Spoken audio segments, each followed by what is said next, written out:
karapatan sa sapat na pagkain, karapatan sa disenteng trabaho, karapatan sa angkop at dekalidad na edukasyon, karapatan sa sapat na pabahay, karapatan sa pinakamataas na maaaring makamtang pamantayan ng kalusugan. Lahat ng yan ay matatagpuan sa Disiplina Village Bignay. Ayon sa Magna Carta of the Poor o Republic Act 11291, Series of 2019, ang 5 fundamental rights na ito ay higit na nakatutulong upang maging maunlad at unti-unting magkaroon ng aksyon laban sa kahirapan ang isang komunidad. Nagsimula noong 2016, patuloy pa rin nakatatanggap ng mura, accessible, libre at dekalidad na serbisyo ang mga residente ng Disiplina Village Bignay.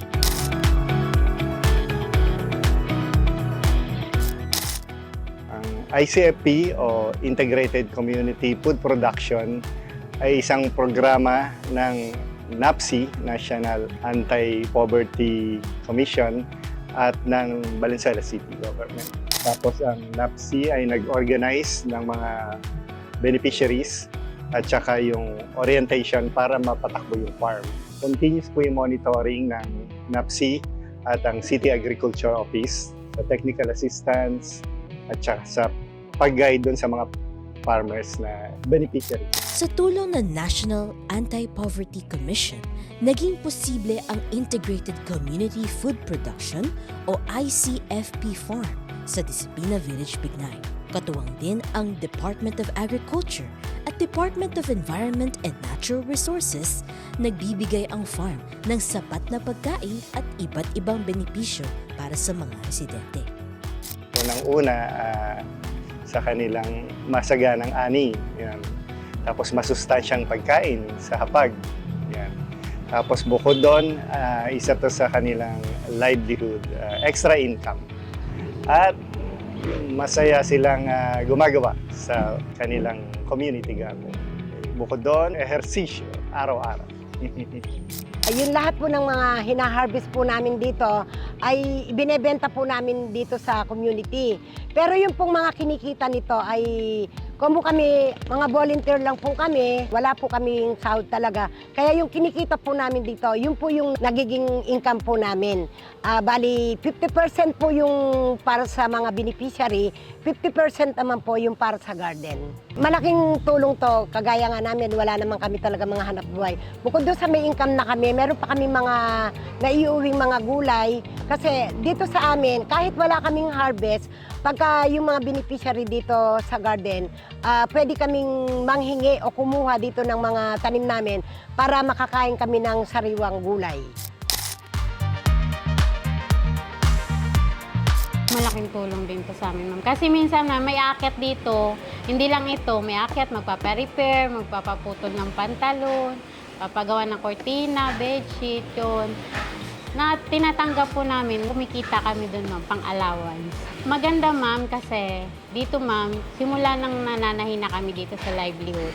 Andyan lang kasi yung school, ihatid namin yung anak namin sa school. Tapos pag natid namin, babalik kami dito mananahe. Tapos lalabas na naman, susunduin yung anak namin. Andyan lang kasi nakapaligid, ma'am, tapos si center.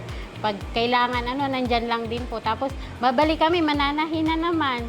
Bali, ganun po yung routine namin. Tuloy-tuloy naman. Okay naman po kasi nakakatulong po ito sa amin. Dahil kahit papaano, senior na ako. Pero kung mamabrika ako, hindi naman ako tatanggapin na doon. Kaya malaking tulong talaga sa akin itong livelihood kasi kahit papaano, kumikita din kami dito. Kasi nandito lang kami sa komunidad ng disiplina. Hindi na kami namamasahe. Kung ano man ang pwede kami umuwi sa bahay namin.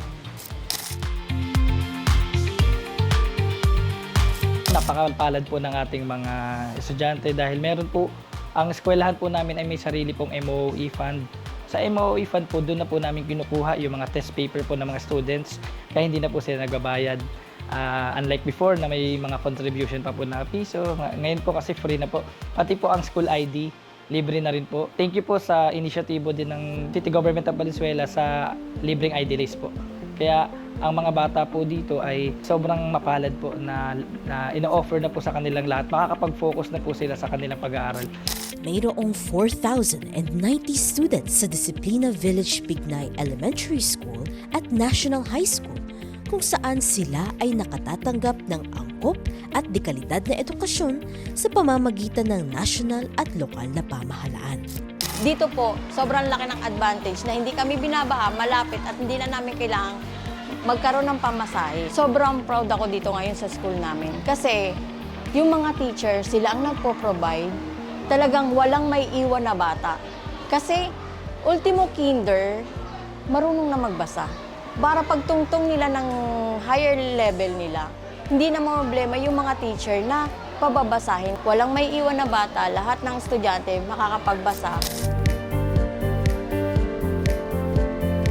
Overall, yung National Housing Authority sa building, sa LGU doon sa lupa, and then yung mga private partners natin, yung mga donations nila, napunta naman doon sa mga common facilities natin. Yung unit natin has a floor area na 4x4, so 16 square meter siya.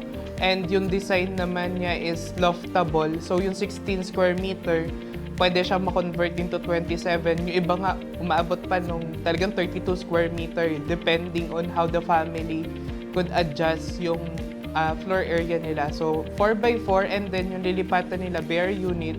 So, pagdating nila, sila nang bahala if they want na ma-plaster, gusto nila na magkaroon nga ng loft, or gusto nila na mas magpa-tiles doon sa unit nila, pwedeng-pwede naman. Overall, in a month, ang binabayaran nila is 300 pesos. And then, yung 300 na yun, kung iisipin natin per day, 10 pesos per day. No? So, yung renta na yun, perpetual na yun, until hanggang kailan nila gustong tumira dito sa disiplina, as long as they were abiding the rules natin inside the village. Sa tulong ng National Housing Authority, higit 14,000 residents at 3,702 families ang naging benepisyaryo ng mura at sapat na pabahay sa Disiplina Village Pignay. Ang mga benepisyaryo ay ang mga Valenzuelano na nooy nakatira sa mga waterways o tabing ilog at estero, o mga galing sa danger areas at infrastructure-affected areas.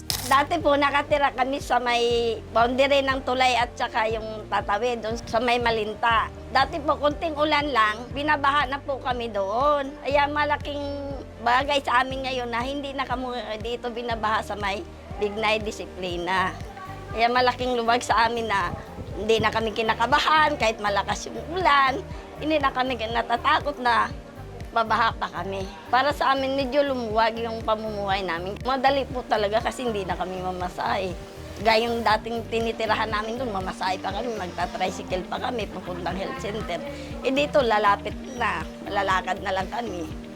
Eh siyempre po malaking bahay kasi yung lugar na ibayad namin sa bahay, bayad na lang namin sa kuryente, tubig.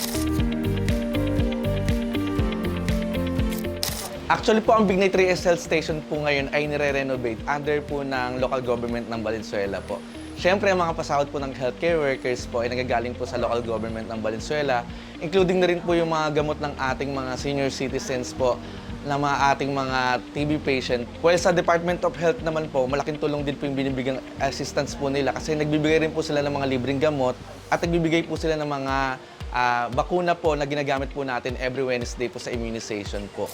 Sa pamamagitan ng pamahalaang lungsod ng Valenzuela at ng Department of Health, nagiging libre at accessible ang mga serbisyong pangkalusugan sa Disiplina Village Pignay upang isulong ang karapatan sa pinakamataas na maaaring makamtang pamantayan ng kalusugan. Opo, mabilis naman po yung serbisyo po dito sa center, tsaka libre. Pinakamaganda po sa health center po dito ng Disiplina kasi walking distance na po siya, hindi ka po mamamasahe. Napakalapit lang po, kumbaga, kasi ilang building lang po center niya. Kaya napakalaking tulong po ng center dito sa loob ng Disiplina. Ang Valenzuela City, sa pakikipagtulungan sa iba't ibang ahensya ng pamahalaan, ay patuloy na naghahatid ng mura, accessible, libre at dekalidad na serbisyo upang magkaroon ng aksyon laban sa kahirapan para sa bawat pamilyang Valenzuelano. This is the life, Valenzuela Life.